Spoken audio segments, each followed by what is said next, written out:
Bendito eres, Padre, te doy las gracias, Señor, por la oportunidad, Padre, que me permites compartir tu palabra. Y yo te pido que sea tu Espíritu Santo, mi Dios, el que ministre nuestros corazones, Señor. Resplandece tu rostro delante de nosotros, Señor.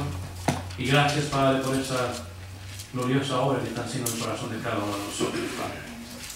Pido que entendamos tu palabra y que la apliquemos, Señor. En el glorioso nombre de tu amado Jesús, te lo pido, Señor. Amén. Daniel capítulo 9. El sonido está bien, bajamos un poquito,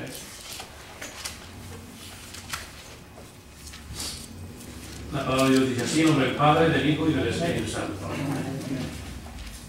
En el año primero de Darío, hijo de Asuero, de la nación de los Medos, que vino a ser rey sobre el reino de los caldeos, hablando históricamente acerca de que ya después del reino de Nabucodonosor venían los medos y los persas, y dice, en el primer año de su reinado,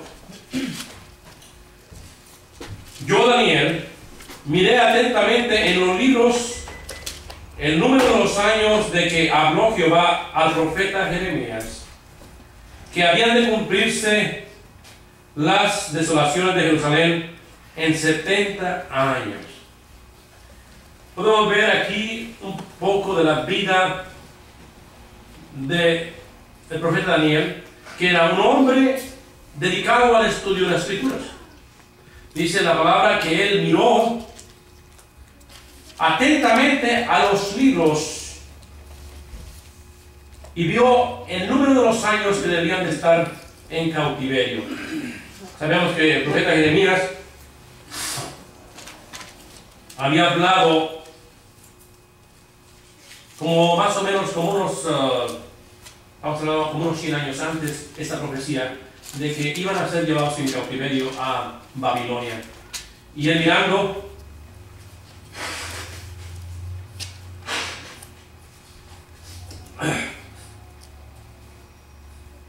mirando la profecía, entiende que la razón por la cual ellos estaban en cautiverio era por la desobediencia y por la idolatría de su pueblo.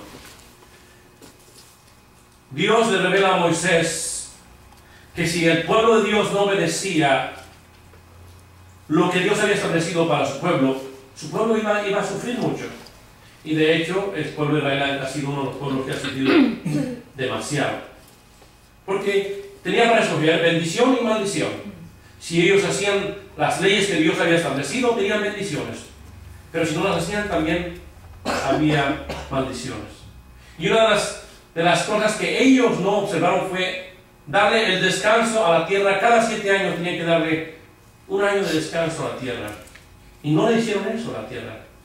Entonces, por 70 años tuvieron que guardar un año de descanso a la tierra porque ellos no se lo dieron. Siempre lo que Dios establece se va a cumplir.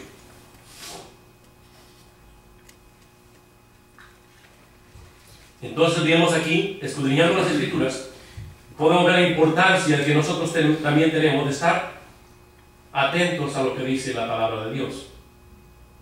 Y él, sabiendo que esta es palabra de Dios, estaba leyendo al profeta Jeremías y dice que se dio cuenta el tiempo que iban a estar eran 70 años en cautiverio. Y sabemos que cuando él fue llevado cautivo por primera vez a Babilonia, tendría como unos posiblemente entre 18 a 20 años de edad.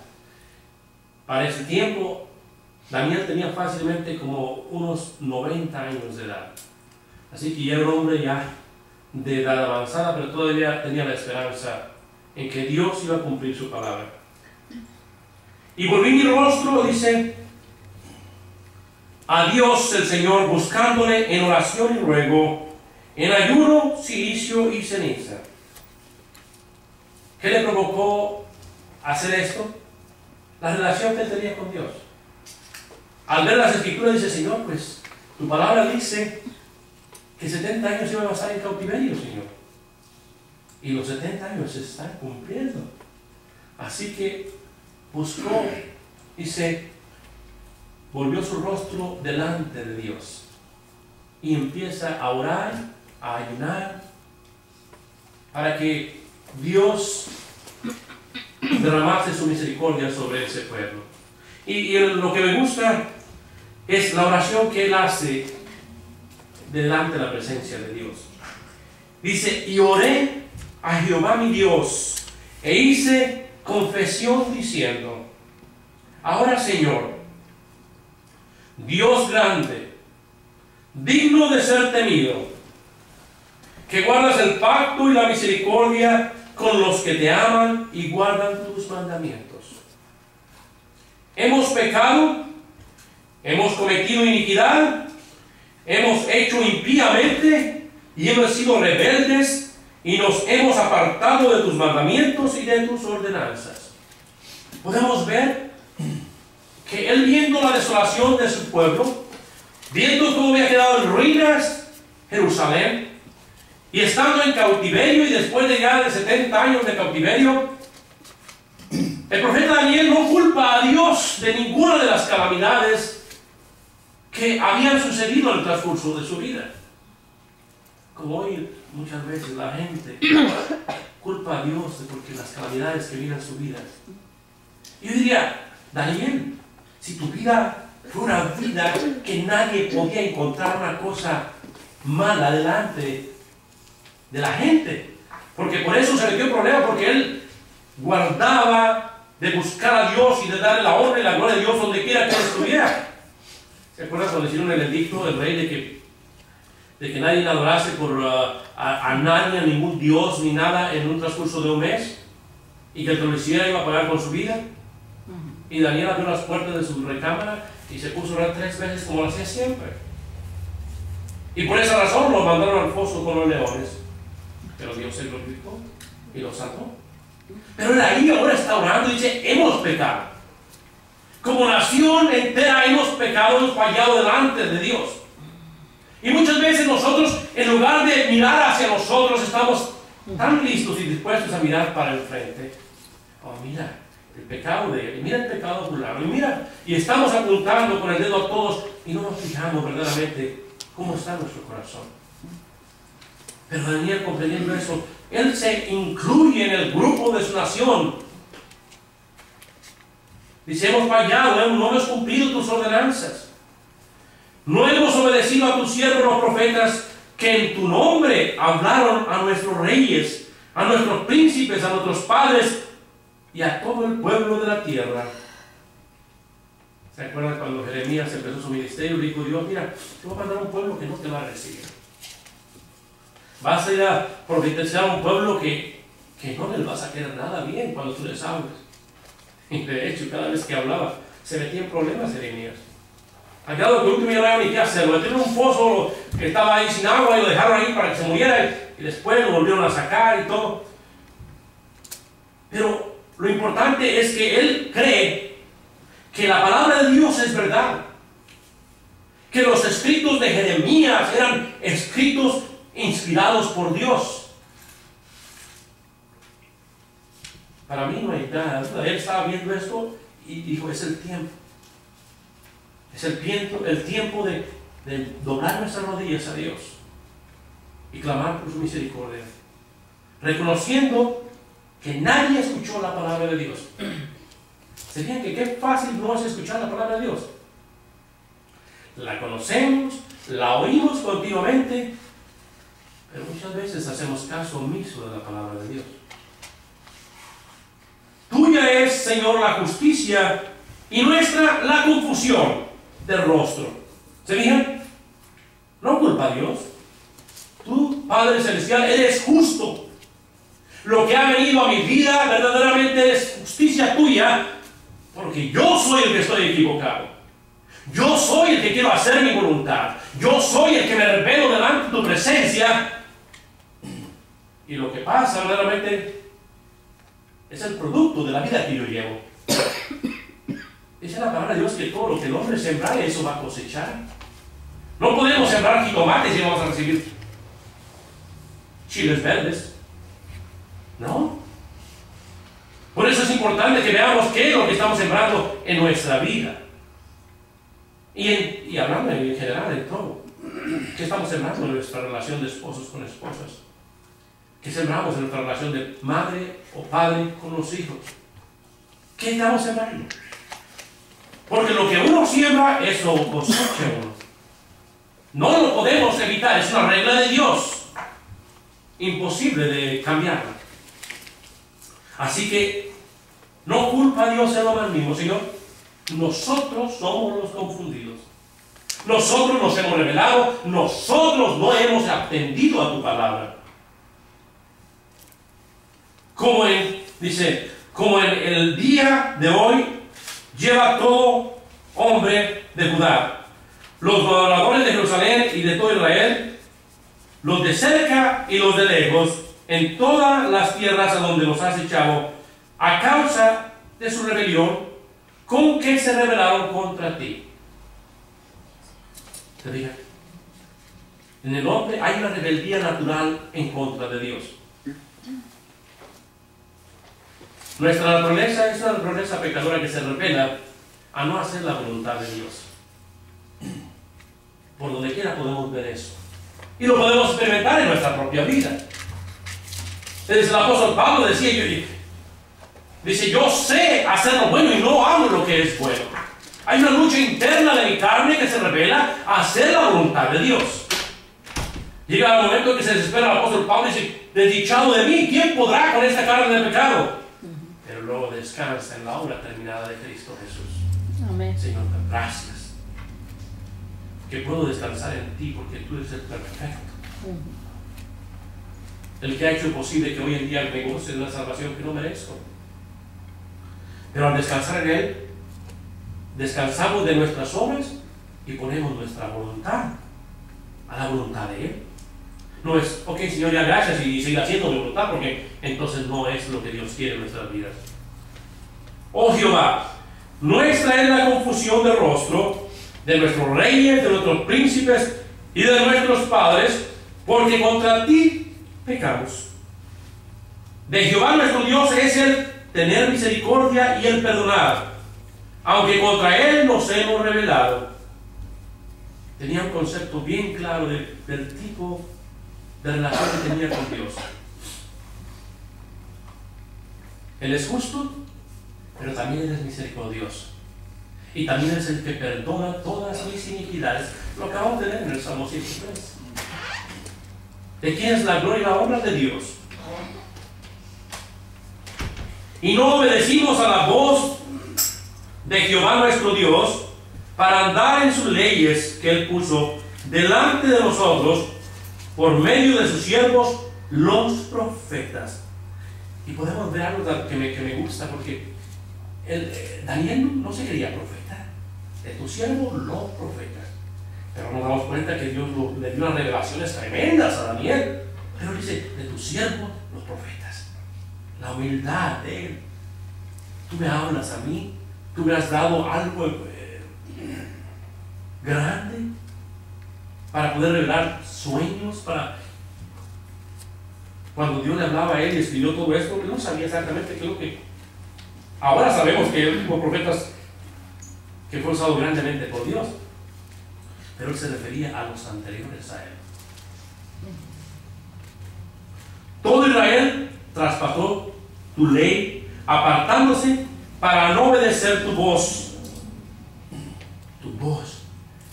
Muchas veces decimos, la voz, pero yo no he escuchado la voz de Dios nunca. Sí la hemos escuchado. ¿Se ha fijado cuando quieres hacer una cosa y una voz te dice, hazlo, y el otro te dice, no? Hazlo, no. Hazlo, no lo hagas. No lo hagas. Y ahí estás así, así. Y al final te decís por hacer una cosa que no era la voluntad de Dios. Pero Dios nos habla continuamente. El problema es que no lo queremos escuchar. Y aquí lo dice bien claro. No lo queremos escuchar. Por lo cual ha caído sobre nosotros la maldición y el juramento que está escrito en la ley de Moisés, siervo de Dios, porque contra él pecamos, contra Dios. Declara también que Moisés fue un siervo de Dios, un hombre que fue usado por Dios para escribir las escrituras, lo cual me doy cuenta que Daniel era muy estudioso en las Escrituras, conocía la ley de Dios, conocía a los profetas, conocía toda la Escritura y ponía atención a lo que estaba escrito. Hoy en día parece que ya la gente ya no quiere llevar Biblias a la iglesia. Parece que las iglesias son lugares de entretenimiento, donde el pastor se viene y se cuenta una hora de chistes, donde todo el mundo está contento. Y yo a veces veo, abren la Biblia con 2 o 3 versículos y ahí está la gente risa y risa y gloria a Dios, aleluya. Y la Escritura, allá la Biblia a un lado. Bueno, así están impuestos. Pero yo veo la necesidad verdadera de poner nuestro enfoque en la palabra de Dios. Estar atentos continuamente, como el rey David decía: lámpara es a mis pies tu palabra y lumbrera en mi camino. Estar atentos a la Escritura. Él ha cumplido la palabra que habló contra nosotros y contra nuestros jefes que nos gobernaron, trayendo sobre nosotros tan grande mal, pues nunca fue hecho debajo de los cielos nada semejante a lo que se ha hecho contra Jerusalén. La ciudad de Jerusalén quedó totalmente destruida. Y veía el Señor. Así como está esta destrucción, así estaba ya la destrucción del corazón de toda la gente antes que ellos. La idolatría destruyó el corazón de la gente. Así que antes de que vengan calamidades fuertes, nuestro corazón ya está corrompido, hermano. Está totalmente en desacuerdo con Dios. Y llegamos a creer que así nacimos y así nos vamos a morir. Y que no hay remedio para cambiar. Es que yo desde que me acuerdo así era y no puedo cambiar. Si no le permites a Dios y eres sincero verdaderamente con Dios, pues nunca vas a cambiar.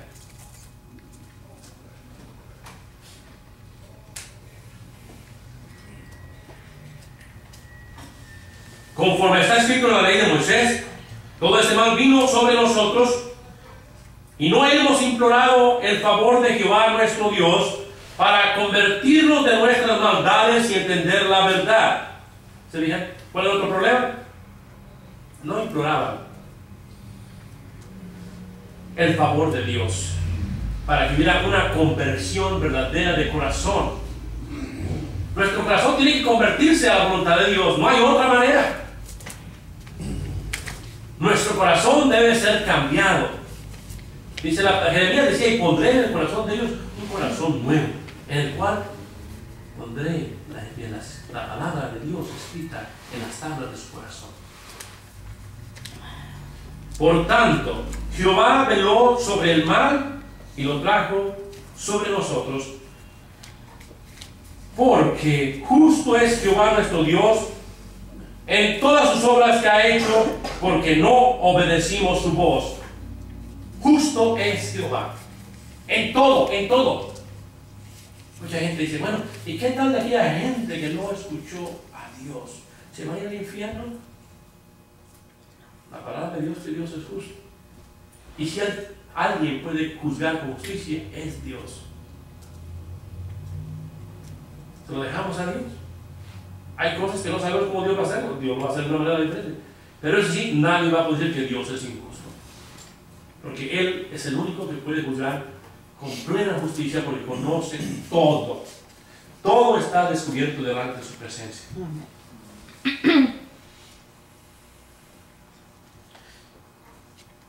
Ahora pues, Señor, Dios nuestro, que sacaste tu pueblo de la tierra de Egipto con mano poderosa, y te hiciste renombre cual lo tienes hoy. Hemos pecado, hemos hecho impíamente. ¿Para qué encubrir la verdad? Pues es trabajo entender eso. Que el problema soy yo. No es la circunstancia donde estoy. No es donde crecí. Es que si vas con un psicólogo, no te dice: mira, es que tú naciste en una familia totalmente quebrada. O es que donde tú vives, el problema, la gente que está allá, y empezamos a, es que tienes que ir allá y cambiarte. No, el problema está dentro de nosotros. El problema somos nosotros. La palabra de Dios es muy clara en ese aspecto. Y el profeta Daniel lo entiende. Y a pesar de ser un hombre intachable, su conducta intachable, que nadie le podía reclamar, decirle que él era malo, o que actuaba no conforme a su integridad en los cargos que había ocupado durante toda su vida en el gobierno donde estaba, se dice él, se incluye entre toda esa gente. ¿Por qué se incluyó? Porque yo sé y él sabía lo que hay en nuestro corazón. ¿Me entienden? Yo si me pusiera a cambiar a ustedes, hermano, me pongo azul, verde y amarillo. Porque sé lo que hay en mi corazón. Y sé lo difícil que es cambiar si no dejo que Dios trabaje en mi vida. Aparte de Dios, nada podemos hacer. Por eso es lo que yo quiero, de presentarles a Cristo, al único que puede cambiar y convertir los corazones, para que a través de la relación que ustedes tengan con Él, confiando plenamente en Él, le permitamos a Él cambiar este corazón, que haya una conversión de corazón. Por eso podemos ver que cristiano no se nace siendo cristiano. Tú puedes ser hijo de una generación de pastores, de ministros, de todo lo que... y tú no querer nada con Dios. Hay una conversión en el corazón del creyente. Por eso cuando dicen, ¿tú eres católico? No, yo, ¿por qué eres católico? Mi papá, mi mamá, tatarabuelita, todos eran católicos. Y ahora tú le negaste la religión. No, pero ¿cuándo te convertiste en cristiano? Es que yo soy cristiano. De acuerdo a la palabra de Dios, tú no eres cristiano. Aunque te digas ser cristiano, tiene que haber habido una conversión en el corazón del ser humano para que desde el momento que yo recibí a Cristo Jesús en mi corazón como mi Dios, mi Rey y mi Salvador, desde ese momento soy cristiano, soy como Cristo. Amén. Eso me lo declara la palabra de Dios. Y a veces me siento un poquito cuando la gente dice, ¿qué soy cristiano? Pues yo también. Ah, sí, pero yo sé que no se dan cuenta verdaderamente lo que es ser cristiano. Amén. De acuerdo a los conceptos que enseña la palabra de Dios. Pero ¿desde cuándo eres cristiano? No, pues que yo nací, soy mexicano, adorador de la Virgen de Guadalupe, mi abuelo, mi tatarabuelo, la iglesia católica viene desde antaño, desde el año 300 antes de Cristo. Es la primera. Es la primera. Lamentablemente no es la verdad, ni siquiera traigo la historia. La iglesia primitiva está establecida en la palabra de Dios, pero los creyentes cristianos verdaderos que se les llamó cristianos por primera vez en Antioquía, cuando el apóstol Pablo estableció su iglesia en Antioquía. Y ahí se les llamó por primera vez cristianos a todos los creyentes. Antes se les llamaba los de el camino. Por esa razón le pusimos a esta iglesia los de el camino. ¿Por qué? Porque Cristo dijo, yo soy el camino, yo soy la verdad, yo soy la vida y nadie viene al Padre si no es a través de mí. Amén. Y Dios nos dio este nombre a esta congregación. Y yo me sorprendí cuando la pude poner en el estado y la aceptaron el nombre que le puse. Porque si el nombre ya está ofrecido por alguien más, no lo hubieran aceptado. Pero nuestra congregación está aceptada en el estado de California con el nombre Iglesia Los de el Camino. Aunque yo me meto en internet y veo muchas veces del camino. Pero así como está el nombre exacto, así está establecida como una organización no profética. Bueno, versículo 16. He salido de la tangente un poquito. Es el 16, Señor. Oh Señor, conforme a todos sus actos de justicia, apártese ahora tu ira y tu furor de sobre tu ciudad Jerusalén, tu santo monte, porque a causa de nuestros pecados y por la maldad de nuestros padres, Jerusalén y tu pueblo son el aprobio de todos en derredor nuestro. Ahora pues, Dios nuestro, oye la oración de tu siervo y sus ruegos, y haz que tu rostro resplandezca sobre tu santuario asolado por amor del Señor. No por nosotros, por tu nombre.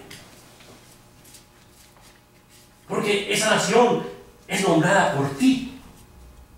Esa nación es la que representa a ese Dios que mucha gente no conoce.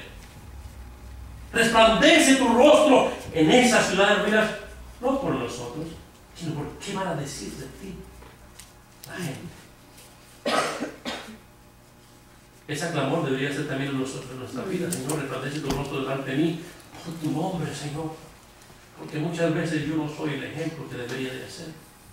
Muchas veces yo estoy faltando a Dios. Señor, cambia mi corazón, cambia mi vida, pero ya no por mí, que sea por ti, Padre. Porque yo me digo ser cristiano. Yo me digo ser creyente. Y mucha gente tiene un concepto de Dios conforme a cómo te ve a ti. Y dice, ¿tú eres cristiano? Pero mira cómo andas. O mira cómo está tu boca. Mira cómo hablas. Mira tu genio. Mira esto. Mira lo otro. Tenemos que clamar, Señor. Tu ciudad está en ruinas. Mi vida está en ruinas. Es lo que dice la palabra de Dios. Mi vida está en ruinas. Mi vida tiene que ser cambiada, tiene que ser levantada.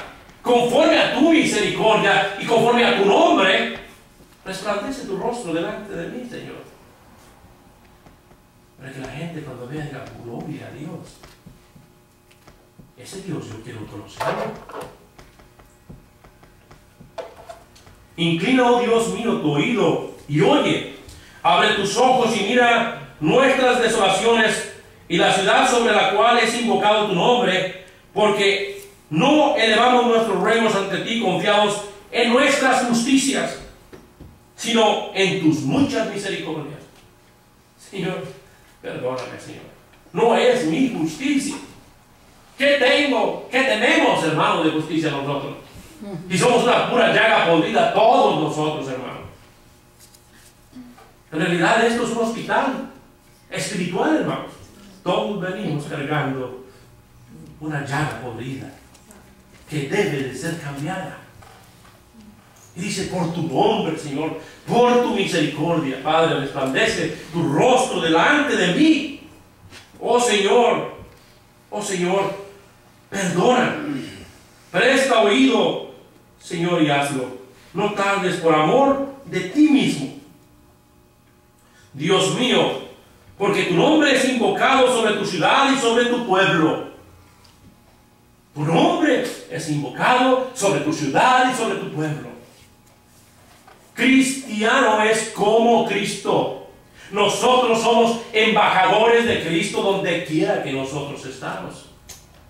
Así que cuando nos ven a nosotros y saben que somos creyentes, inmediatamente nos van a apuntar con el dedo y tienen razón.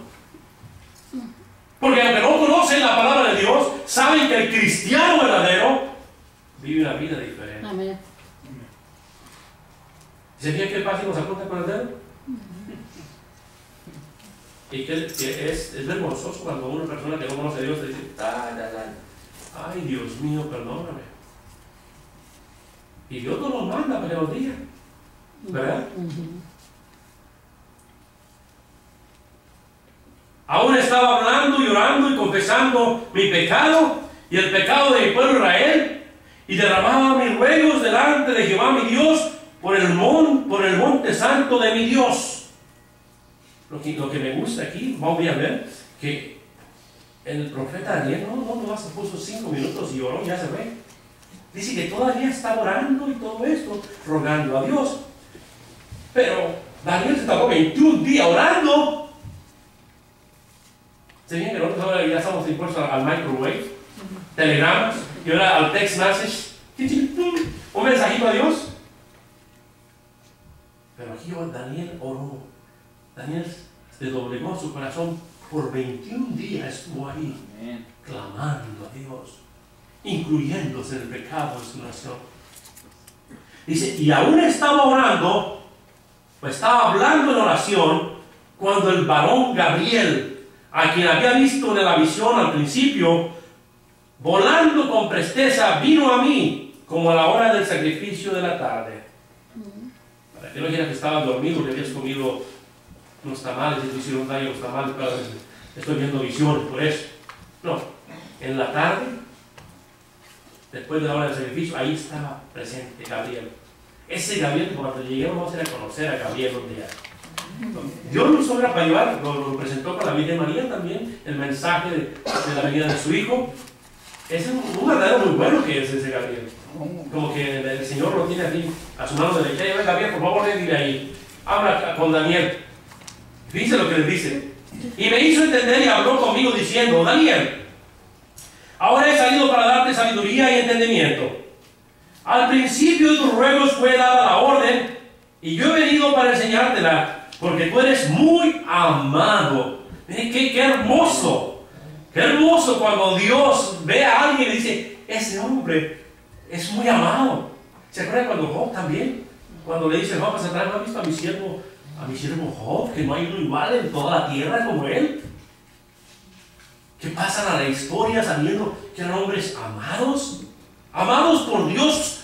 Dios nos ama a todos, dice la palabra de Dios, que de tal manera amó Dios al mundo que dio a su Hijo unigénito para que todo aquel que en él crea no se pierda, mas tenga vida eterna.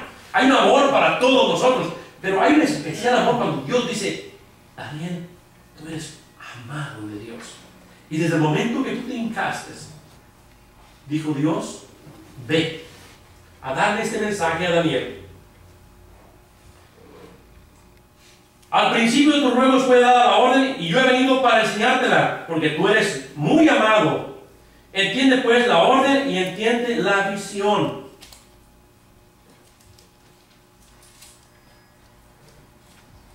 «70 semanas están determinadas sobre tu pueblo y sobre tu santa ciudad para terminar la prevaricación y poner fin al pecado y expiar la iniquidad y para traer la justicia perdurable y sellar la visión y la profecía y ungir al santo de los santos».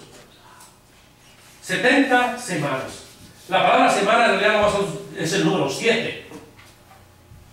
Hay 77 determinados sobre la ciudad por la cual tú estás orando, Daniel. Y al terminar eso había cosas muy específicas, como podemos ver, para terminar la predicación y poner fin al pecado. ¿Dios ha hecho eso todavía? ¿Verdad que no lo ha hecho? ¿Ponerle fin al pecado? ¿Todavía no? Pero ya ¿Todavía? En la cruz con Cristo Jesús, Dios ya dio su provisión para la salvación. Pero para poner fin al pecado, todavía no lo ha hecho. De hecho, nosotros nos damos cuenta que pecamos cada 15 segundos. Pero para ponerle fin al pecado y expiar la iniquidad, ya lo hizo la expiación que hizo Cristo Jesús por el pecado en la cruz del Calvario, para traer la justicia perdurable, donde literalmente Él va a estar reinando.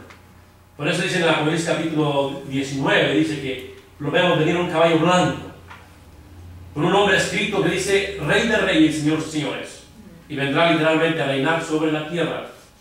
La iglesia ha rezado al Padre Nuestro por casi 2000 años, en la cual pedimos que venga Dios a establecer su reino sobre la tierra y sellar la visión y la profecía y ungir al santo de los santos. Sabe pues y entiende, le da fechas específicas, que desde la salida de la orden para restaurar y edificar a Jerusalén hasta el Mesías, príncipe, habrá 7 semanas o 7 sietes y 62 semanas. Se volverá a edificar la plaza y el muro en tiempos angustiosos. Hablando de semanas, de años, de 7 años, cada una de ellas.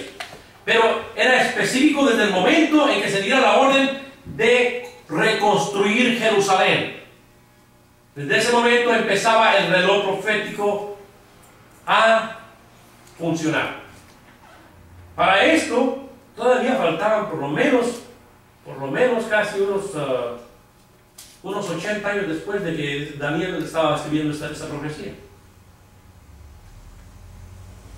En el libro de Nehemías, ahí nos dice cuándo se dio la orden para la reconstrucción de Jerusalén. Y esto fue en el año 445 antes de Cristo. Se dio la orden por el rey Artaxerxes, que le dio la oportunidad de que fueran a construir o reconstruir Jerusalén. Desde ese momento hasta la entrada de Jerusalén, cuando Cristo entra como en el burrito a Jerusalén, que debían de verlo proclamado como Mesías, se cumplieron 483 años. Se cumplieron 69 semanas. Fueron 69 semanas en las cuales, al momento que Jesús es rechazado, se para el reloj profético en ese momento. Y dice: y después de las 62 semanas, se quitará la vida al Mesías. Fíjense cómo está claro eso. Porque hay 2 semanas primero, para las 2 semanas de la construcción, que son 14 años de 2 semanas, cuando se da la orden para reconstruir Jerusalén y todo eso. Y hay otras 69 semanas que entran después de eso, cuando Jesús entra en la escena y dice que se le quitará la vida al Mesías. Yo a veces no entiendo cómo el pueblo de Israel lee esta profecía y dice: bueno, pues, ¿cómo se les pasa eso? Si saben de la historia, ¿cuándo fue cuando se dio la orden de reconstruir Jerusalén? Y si el Mesías no vino, entonces la palabra de Dios no está correcta. Pero literalmente, hacia los días exactos, Jesús entró en Jerusalén para haber sido proclamado Mesías. Pero lo dice la palabra de Dios que aquí, que al final de las 72 semanas se le quitará la vida al Mesías.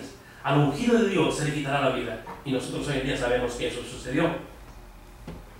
Mas no por sí. Y el pueblo de un príncipe que ha de venir destruirá la ciudad y el santuario, y su fin será con inundación, y hasta el fin de la guerra durarán las devastaciones.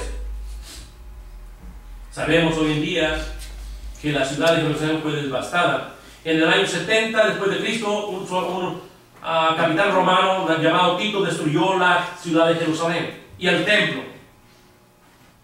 No quedó nada en el templo. Hasta el día de hoy está limpio ese templo, no hay nada ahí donde estaba el templo. Ahí se paró, desde el momento que Jesús es muerto en la cruz de Calvario, se para el reloj profético y queda una semana por cumplir. Hay 70 semanas determinadas sobre Jerusalén. Así que, y por otra semana, confirmará el pacto con muchos. De la otra semana faltan 69, ¿verdad? Falta una.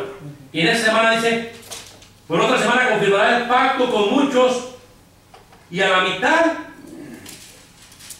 de la semana hará cesar el sacrificio y la ofrenda. Después, con la muchedumbre de las abominaciones, vendrá el desolador, hasta que venga la consumación y lo que está determinado se derrame sobre el desolador.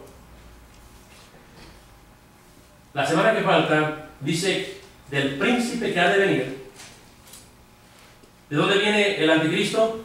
De lo que es hoy en día el Imperio Romano, la Comunidad Europea. De ahí sale este líder mundial, el que va a hacer un pacto con el pueblo de Israel. Ese pacto va a ser permitirle al pueblo de Israel construir su templo para que se haga el sacrificio de nuevo. Porque dice aquí que hará cesar el sacrificio. En la primera semana hace ese pacto de paz, y a la mitad de la semana, o de los 7 años, que es 3 años y medio, va y dice: no hagan más sacrificios. Se para delante del templo de Dios y dice: yo soy su Mesías. En ese momento ellos van a acordar de la profecía de Daniel. El Señor Jesús lo dijo en Mateo 24, ¿verdad? Ahí dice: cuando vean en el lugar santo la abominación desoladora de que habló el profeta Daniel, los que estén en la azotea salgan, corran, porque viene una persecución muy grande para el pueblo de Israel. Entonces, este líder mundial va a venir a la escena, y ya hemos leído anteriormente que este anticristo va a ser un líder que va a tener potestad sobre muchas cosas. Primeramente, se va a implantar la marca en la mano derecha o en la frente, con la cual nadie va a poder, sin la cual nadie va a poder trabajar, nadie va a poder comprar, se va a acabar el sistema monetario. Hoy en día no sabemos que esto es posible. De hecho, vamos rumbo a una sociedad donde no va a haber el dinerito. Se va a quitar el dinero, se llama cashless society. La gente ya quiere que se haga. Los gobiernos quieren que se haga. Porque imagínense cuántos impuestos se van a generar de que la gente no va a poder trabajar bajo la mesa, como dicen por ahí. O cuántas drogas no se van a poder combatir porque no va a haber transacciones de dinero. O sea, es el sistema perfecto. La gente lo espera como pan caliente. Pues cuando eso suceda, y sea obligación que tengas que ponerte la marca, entonces 3 años y medio para la vida de Cristo, Jesús lo dice la Biblia. Todas estas cosas van a suceder. Pero lo que estoy viendo que el profeta Daniel, profetizando 530 años antes de Jesús, está hablando de cosas que hoy en día nosotros estamos viendo. Sí. Podemos ver la historia y podemos ver cómo Dios ha cumplido su palabra. Y más atrás, él mismo viendo la historia de la razón por la cual estaban cautivos en Babilonia, dijo: Señor, pues esta es realidad, tu palabra es real, tu palabra se ha cumplido. Y empezó a orar, y ahora viene y le da un mensaje. Y Daniel se quedó cuadrado porque en realidad no entendió lo que Dios le dijo. Y así eran los profetas, escribían solamente sin saber verdaderamente lo que era. Pero aquí le está diciendo: es el tiempo determinado para la ciudad por la cual tú estás clamando. Y qué hermoso que hoy en día podamos nosotros ver la historia. Somos una generación muy privilegiada. Tenemos mucho conocimiento. Pero saben que el conocimiento no aplicado no es sabiduría. Y la sabiduría es el temor a Dios. Cuando tenemos conocimiento y lo aplicamos en nuestra vida, entonces se llama sabiduría. Sabiduría para poder vivir conforme a la voluntad de Dios, aplicar su palabra, vivir conforme a los estatutos y preceptos que Dios nos ha establecido para que nuestras vidas sean diferentes. Eso lo ha hecho Dios. Tenemos la escritura que se ha cumplido, que se cumple y se va a cumplir, hermanos. Hermanos, Amén. la palabra de Dios se va a cumplir y estamos en el periodo todavía de receso. En el momento que entra a la escena el anticristo, empieza el reloj profético a trabajar de nuevo para cumplirse la última semana que está establecida para el pueblo de Israel. El Espíritu Santo, antes de eso, se lleva a su iglesia. Viene el rapto de la iglesia, toca la trompeta de nuestro Señor y la iglesia es levantada. La iglesia es llevada delante de la presencia de Dios a las bodas del Cordero. Y mientras nosotros estamos en las bodas del Cordero, en la tierra, y en los 7 años establecidos de la última semana de la cual está hablando el profeta Daniel. Y al final de la última semana viene Jesús a reinar con todos los ángeles y también nosotros venimos con Él, porque Él nos ha hecho reyes y sacerdotes para reinar junto con Él. Amén. Sí, cosas hermosas que Dios tiene para nosotros. Pero yo no sé cómo a veces oigo profecías de ciertas vírgenes que dicen que compres agua bendita y velas benditas para que te escondas en una casa y debajo esperes ese día el día de la ira de Dios para que no pase sobre ti.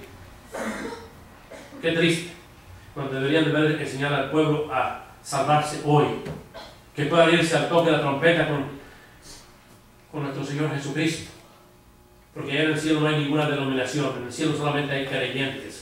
Los que creyeron a la palabra de Dios serán levantados, seremos transformados, hermanos. Nos vamos a quedar en este capítulo. La semana que viene empezamos el capítulo 10, hermanos. Quería hacer 2 capítulos, pero creo que no. Está un poquito tardado eso, me tardé más de la cuenta. Bendito eres, Padre, te doy las gracias, mi Dios, por tu bendita palabra, Señor. Padre, te doy las gracias por la vida de Daniel, Señor, y por la profecía que has dado a él de lo que está establecido para toda la humanidad, Señor. Tu palabra se ha cumplido, se cumple y se va a cumplir, Señor. Ayúdanos a estar atentos a tu palabra como una lumbrera en nuestro camino, Señor. Y sobre todo, Padre, que nuestros corazones entiendan tu voluntad, Padre. Y que clamemos a ti, Señor, para ser cambiados y transformados, Dios. Te lo pido, Padre, en el glorioso nombre de tu Hijo amado Jesús, Señor. Amén. Amén.